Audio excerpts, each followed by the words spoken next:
আগে তো দেখতাম মাহফিলে টাটকা বাটপার দাঁড়ায় থেকে কথা বলতেছে। কেন আমরা বিরোধিতা করতাম না? কারণ কথা বললেই তো রাজাকার, কথা বললেই জঙ্গিবাদ, কথা বললেই মৌলবাদ। তো হুজুর এক জায়গায় ওয়াজ করতে গেছে, হয়তো বা টাঙ্গাইল বা বগুড়া এরকম কোনো জায়গায় হবে। তো ওয়াজের মাঝখানে নেতা আসছে। আরে নেতার আগমন, শুভেচ্ছার স্বাগতম। নেতার চরিত্র ফুলের মতো পবিত্র, নামাজ পড়ে না এখন তো। এরকম নেতা বাংলাদেশে আছে না? তো নেতা সাহেব ওই পাশ দিয়ে উঠে স্টেজে আসছে। এই যে এটা এটা হ্যান্ড মাইক, তাই না? এসেই বলছে আমাকে মাইক এখনই দেওয়া লাগবে। মাইক নিয়ে প্রথমেই মানে সালাম কালাম কিছু নয়, প্রিয় ভাইয়ার আমার, নামাজ নামাজ নামাজ নামাজ নামাজ নামাজ ছাড়া কোনো গতি নাই জীবনে।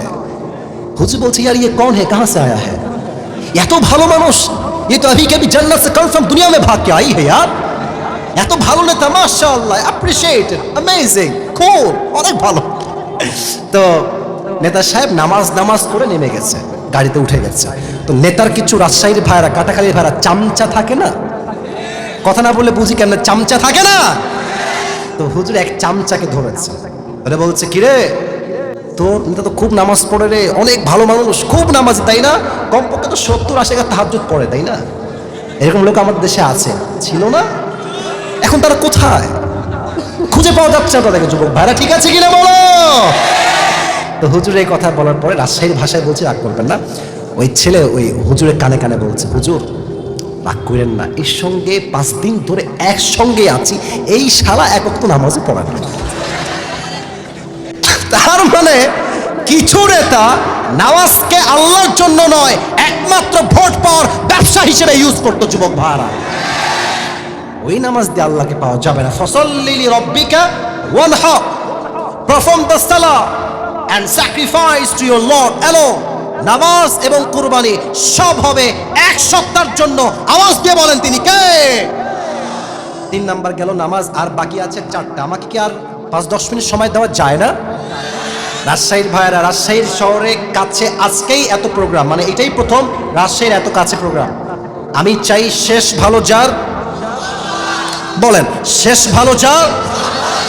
4 নাম্বার হচ্ছে আল্লাহকে পেতে চাইলে দুনিয়ামুখী নয়, পরকালমুখী হতে হবে। প্রশ্ন করছি, উত্তর দেন, ইমানি প্রশ্ন। এখন যে জীবিত আছেন, এখনই যে মরতে পারেন, বিশ্বাস হয়? ছি ছি, এত আসতে বলেন কেন? বিশ্বাস হয় না? ইমানের কথা, বিশ্বাস হয় না? আপনাদের যে কাটাখালী রোডটা, এই যে এই লেনটা ডেঞ্জারাস রোড। রংপুর থেকে একটা পুরো ফ্যামিলি আগুন লেগে সব শেষ হয়ে গেছে, জানেন না আপনারা সবাই? এই রোডটা খুবই খুবই খুবই ডেঞ্জারাস রোড। যুবক ভাইরা, তো তুমি যখন মাহফিলে আসছো, বাসায় জীবিত ফিরে যাবা, do you have any guarantee about it? Do you have any guarantee about it? We don't have any guarantee. কুল্লু নাফসিন যায়কাতুল মাউত, everyone has to take the test of death. প্রতিটা মুহূর্তে মাথায় রাখতে হবে, যে কোনো মুহূর্তে মৃত্যু দিয়ে আমাকে পাকড়াও করবে একজন, তিনি কে? দ্বিতীয় প্রশ্ন উত্তর দেন, জীবনটা কি বেশি উত্তম না আখিরাতের জীবন বেশি উত্তম? উত্তরটা সবার থেকে পাই না, আবারও প্রশ্ন করছি, I am asking you all again, দুনিয়ার জীবনটা বেশি উত্তম না আখিরাতের জীবন বেশি উত্তম? কোরআনে এটার দলিল বলেন তো সবাই, আছে না নাই? সূরাতুদ দুহা, ওয়ালাল আখিরাতু খায়রুল লাকা মিনাল উলা, the life of hereafter is much more better than this worldly life. আল্লাহ তাআলা বলছেন, দুনিয়ার জীবনের চাইতে আখিরাতের জীবনটাকে আমি আল্লাহ তাআলা 1000 গুণ বেশি উত্তম করেছি। সুবহানাল্লাহ। 3 নাম্বার প্রশ্ন, বুঝে বলবেন, থার্ড লাস্ট কোয়েশ্চেন, পরকালের জীবনটা বেশি লম্বা না দুনিয়ার জীবন বেশি লম্বা? অনেকে বোঝেন নাই, দুনিয়ার জীবন বেশি লম্বা না আখিরাতের জীবন বেশি লম্বা? কত লম্বা? একটা আয়াত বলছে, বিশাল বললে হবে না, বুঝতে হবে। 30 নাম্বার পারা, সূরাতুন নাজিআতের লাস্ট আয়াত। I repeat again, 30 নাম্বার পারা, সূরাতুন নাজিআতের শেষ আয়াত। কান্নাহুম ইয়াওমা ইয়ারাউনাহা লাম ইয়ালবাসু ইল্লা আশিয়াতান আও দুহাহা।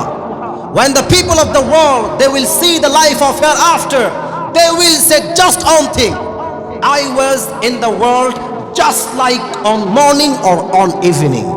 যখন 80 বছরের মুরব্বী পরকালের জীবন দেখবে, সে বলবে আমার পুরো 80 বছরের জীবনটা মনে হচ্ছে একটা সকাল কিংবা একটা সন্ধ্যা ছিল। আল্লাহু আকবার।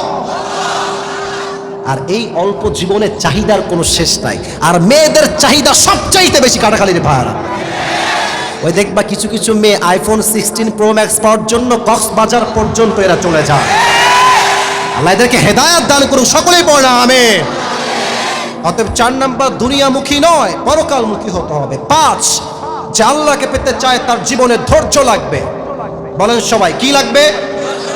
মাশাআল্লাহ সাউন্ড আছে আমার ভাই। 5 নাম্বার কি লাগবে? ইয়া আইয়ুহাল্লাযীনা আমানুস্তাঈনু বিস-সাবরি। বলেন ইয়া আইয়ুহাল্লাযীনা আমানুস্তাঈনু বিস-সাবরি ওয়াস-সালাহ। O you who believed, seek the help of Allah subhanahu wa ta'ala with 2 things. Number 1 is patience, number 2 is salah.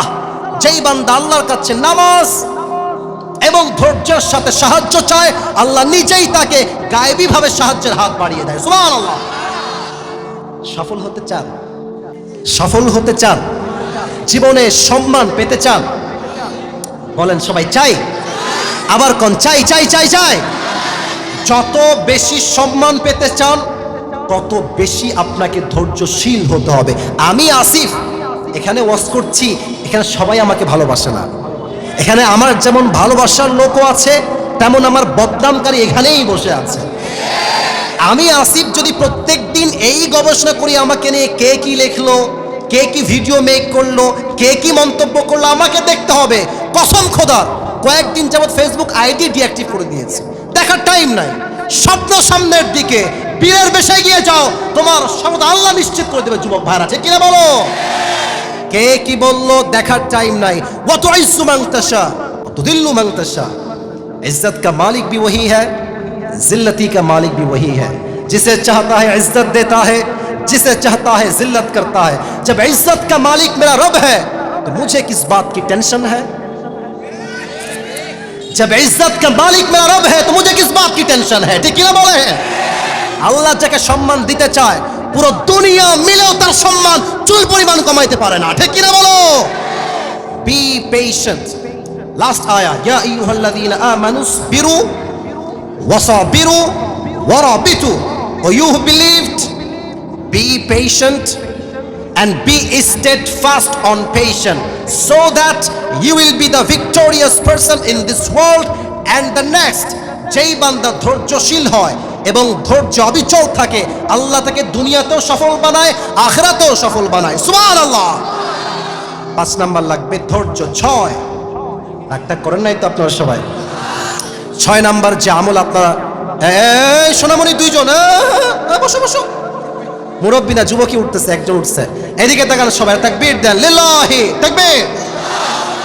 6 number, আল্লাহকে পেতে চাইলে সবচাইতে পানিতে ধরে দেন। সবচাইতে বড় উপায় হচ্ছে কোরআনকে আঁকড়ে ধরা। ওয়ামা আতাকুমুর রাসূলু ফাখুদুহু ওয়ামা নাহাকুম আনহু ফান্তাহু। Whatever he brings with, take it. Whatever he forbids, abstain from it. আল্লাহর নবী যা বলেছে তাই শুনবো, যা মানা করেছে তাই পরিত্যাগ করতে হবে। ঠিক কিনা বলেন? 7 নম্বর আমলটা আমি, সবাই ডান হাত তোলেন, সবাই দাঁড়ায় থাকা বসে থাকা সবাই ডান হাত তোলেন। এবার দেখেন আমাকে খেয়াল করেন, এই ডান হাতটা এইখানে রাখেন সবাই, এই যে বুকে। আমি সবাইকে বলছি এটা কাশি দিয়ে গলা ঠিক করে নেন। আমি যেমনে পড়তে বলছি ঠিক তেমনেই পড়বেন। You have to repeat after me. আমি যা বলছি আপনাকে এক্স্যাক্ট তাই বলতে হবে। 7 নম্বর আল্লাহকে পাওয়ার the biggest way to close to Allah subhanahu wa ta'ala is tawbah and istighfar. যে তওবা করে, ইস্তিগফার পাঠ করে, সেই বান্দা আল্লাহর সবচেয়ে কাছের বান্দা হয়ে যায়। আচ্ছা, এই বুকে হাত রেখেই বলেন, আমরা কি চাই যে আল্লাহ আমাদের গুনাহ খাতা মাফ করে দিক? দাঁড়ায় থাকা ভাইরা কথা বলছে না, আমি আবারও বলছি, আমাদের গুনাহ মাফ হয়ে যাক, এটা কি আমরা চাই কি চাই না? ইন্নাল্লাহা ইয়াগফিরুয যুনুবা জামিআ। বান্দা যখন তওবার জন্য আল্লাহর কাছে হাত তুলে, হাদিসে আসছে তার 2 চোখের ফোঁটা তার নাকের ডগায় আসার আগেই আল্লাহ বলছেন, I will forgive all the sins of his life whatever he has committed in his past. আমি আমার বান্দার চোখের পানি নাকের ডগায় আসার আগেই তার জীবনের সমস্ত গুনাহকে মাফ করে দেই। দিল থেকে হাত এখানে রেখে সবাই কাটাখালীর ভাইয়ারা, রাজশাহীর ভাইয়ারা সবাই পড়েন আস্তাগফিরুল্লাহ। সবাই পড়েন না আমি জানি, আমি আবারও বলছি পায়ে হাত রেখে সবাই পড়েন আস্তাগফিরুল্লাহ। আরেকটা ছোট্ট দোয়া শিখাচ্ছি, ইটস আ পার্ট অফ ইস্তিগফার, it is also a part of ইস্তিগফার। সবাই পড়েন আল্লাহুম্মা গফিরলি। আরেকবার পড়েন আল্লাহুম্মা গফিরলি। এবার আমি বাংলা বলছি, আপনারা বাংলা কথাগুলো আমার পরে রিপিট করবেন। বলেন সবাই, আল্লাহকে ডাক দিয়ে বলেন, সবাই বলেন আল্লাহ। দিল থেকে, হৃদয় থেকে, মন প্রাণ উজাড় করে বলেন আল্লাহ। আজ, জোরে বলেন, আজ আমি তোমার শাহী দরবারে তওবা করছি। আল্লাহ, তুমি আমার জীবনের সমস্ত গুনাহ মাফ করে দাও। হাত এখানে রাখেন, বলেন সবাই আমিন। লাস্ট অ্যান্ড ফাইনাল প্রমিস, শেষ ওয়াদা, এটা করেই শেষ হবে। বলেন সবাই দিল থেকে আল্লাহ, আমি এই দিল থেকে নিয়ত করলাম। আবার বলেন, দিল থেকে নিয়ত করলাম, আজ থেকে 5 ওয়াক্ত নামাজ আমি কখনো আর ছাড়বো না। জোরে বলেন ছাড়বো না। আবার বলেন ছাড়বো না। 2 হাত তুলে বলেন সবাই ইনশাআল্লাহ। হাত নামান। আল্লাহ সবাইকে নামাজি বান্দা হিসেবে, মুমিন হিসেবে কবুল করুন। সকলেই আমরা দিল খুলে পড়ছি আমিন। এটাই রাজশাহীর মাটি। শুরুতেও যেমন লোক, এখন লোক আরো বেড়েছে কবে নাই। This is called Rajshahi is a brand city. যে কিনা বলেন, রাজশাহীর ভাইদেরকে কবুল করুন। সকলেই পড়ুন আমিন। যেহেতু এখন পর্যন্ত বসে আছেন, আর উঠার সাহস কইরেন না। দোয়া না করে একটা যুবক উঠলেও লুঙ্গি টাইনা ধরে বসাই দিবা, তবে সাবধান লুঙ্গি যেন খুলে না যায়। নরমাল টান দিবেন। তাকবীর দেন সবাই, লিল্লাহি তাকবীর। এটা একটা গোরস্থানের উন্নয়ন প্রকল্পে মাহফিল। একজন কয়ে যায়, এই সবুজগঞ্জ, এই বসো, ওখানেই বসো। বোঝে নাই রে। এই কমিটির জন্য আমরা দোয়া করে দিই আগে, যে কমিটির প্রত্যেকটা ভাইকে আল্লাহ দিনের সৈনিক হিসেবে কবুল করুন। পড়া আমিন।